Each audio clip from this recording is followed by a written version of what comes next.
we can now go across to Gaza and speak to Deir el-Balah resident Bahaa Zaqout. Bahaa, thank you for joining us on the program today. Negotiators are meeting in Cairo right now. What are you hearing in terms of what you're hearing, what you're seeing in terms of this war? Has Israel paused its operation in Gaza? Thank you so much, Delano, for having me again in this show.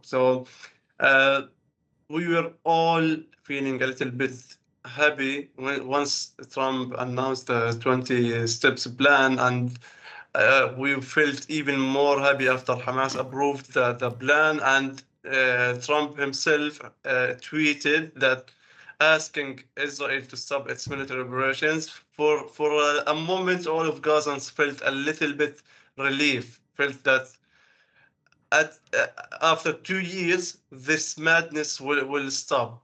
But unfortunately, the same day at night, Israel continued its military operations, especially in Gaza City and parts of the Middle Governorate. But it's not as intense as it was before this announcement, but still the military operations are ongoing.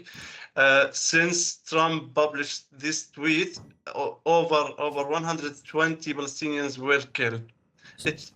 This seems like a very small number compared to the casualties before the announcement of Trump. So, what are you in terms of the military operation continuing? Is that airstrikes? Is it a ground operation?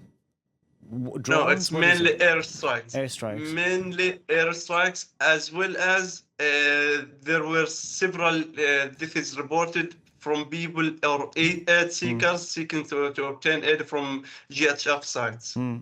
Now, Baha, you know that residents who were in Gaza City were told to move. I know you yourself have your parents who moved from Gaza City to Deir el-Balah, and a lot of them went to the south of Gaza. What is the situation you're hearing in southern Gaza? This is, unfortunately, there is no word to describe the situation in South Gaza. In North Gaza, there are still few people left there with nothing, with no aids entering there. But the real crisis actually is in South Gaza, because almost 90% of the population are crowded in middle area and Khan Yunis. And people are left with no place to go to. Many families are still on the streets. There is no services, especially related to availability of water, whether domestic or drinking water. The crowdness is everywhere.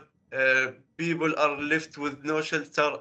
And unfortunately, the winter is coming, and especially the nights in Gaza are very cold, and people are left with no shelter during the night. And what about food, Baha? What are you doing for food? Where are you getting your food from? How expensive is it? The foods, to be honest, there is an improvement in the number of trucks that are entering Gaza. There are some new items that we can find in the local market, but still the prices are extremely expensive for most Gazans. Still, there are several problems related to the diversity of the items and the nutrition value of the items available in the local market. The prices are still high, but we are expecting, with the announcement of the ceasefire and the negotiations that are taking place currently in Egypt, that the prices will go down, and along with the entering of additional trucks from the different borders in Gaza. What have you noticed besides a little bit the improvement of the food coming in, the increase rather, since Hamas said it would accept this ceasefire proposal? What have you noticed yourself as a resident in Deir el-Balah? To be honest, I felt a little bit safe. Every one of us felt a little bit safe, hopeful for the future. We are ready to rebuild, ready to continue with our lives. And even at the personal level, for the first time, I got the courage to register my oldest child in school. He missed 1.5 year, but still I feel a little bit safer. So I took the decision to enrolling him in kindergarten. Mm. So everyone in Gaza is feeling a little bit safe, but still cautious. And we all pray that these talks will eventually yield in a complete agreement between Israel and Hamas, and for this nightmare to finally end. So I remember you have two children, a 5-year-old son and Yes, 3-year-old daughter, right? Am I correct? please. And Yes. so the fact that you went and even thought of enrolling them in school whenever that starts, hopefully very, very soon. I just want to know about the psychological toll that all this, the start, stop, ceasefire, the hope, the that it's taken on citizens of Gaza. 2 years. Not only have you endured the war, but the war, you have seen multiple ceasefires and then hopes of deals. Those hopes being dashed. How difficult has it been for you to live through? To be honest, Delano, when we hear the word PTSD, we consider that all that we have been through is something that isn't compared to any PTSD. Mm. Gazans, and we only live here in this piece of land because we are surviving. We are not living, to be honest. And there is nothing to look forward to. There is no future for all of us and for our children. Our children. We need the psychological level and the psychological scars that all of Gazan people have endured to over the past years. And uh, as long as I remember all of my childhood and the teenage period, and after I grow up, I can only remember the wars, the conflicts, the violence. So I think that uh, it's very difficult to specify the psychological effects that these wars has left or scarred the people of Gaza, Yeah. and we require huge interventions related to psychological rehabilitation for all of the people in Gaza. I remember one of the first conversations we had, Baha. You told me we are more than mouths to feed. You told me that we have ambitions, we have dreams.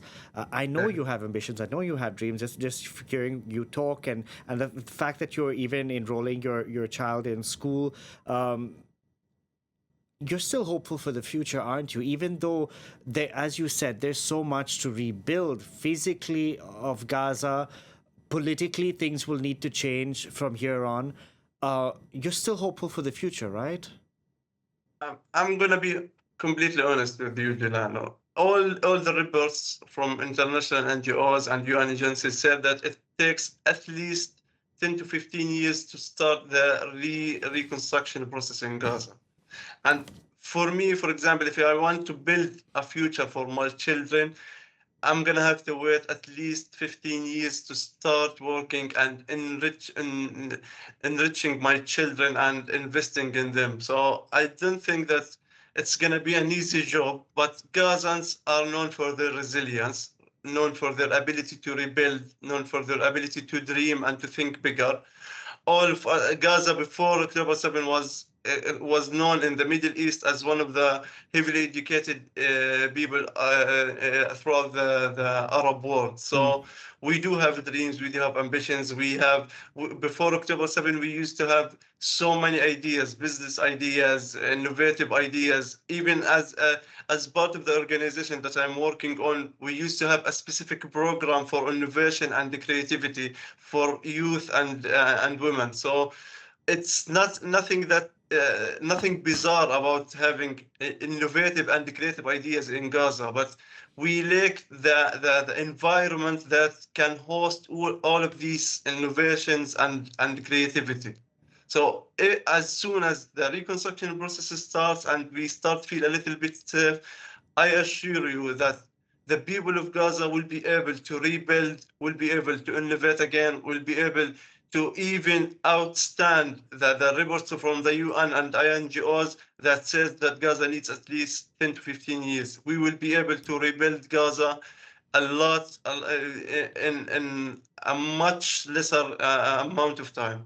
I hope so, and because now the world's relationship with Gaza and Palestine as a whole, with the recognition, hopefully will change. And I hope that a ceasefire deal is reached and the war comes to an end, and your family, you yourself, can rebuild, and your children can go to school and do all the things that children, a 3 and a 5-year-old, are supposed to do. So, Bahaa, thank you so much for taking the time and speaking to us. And Thank you so much. we'll be in touch. Thank you. Thank you.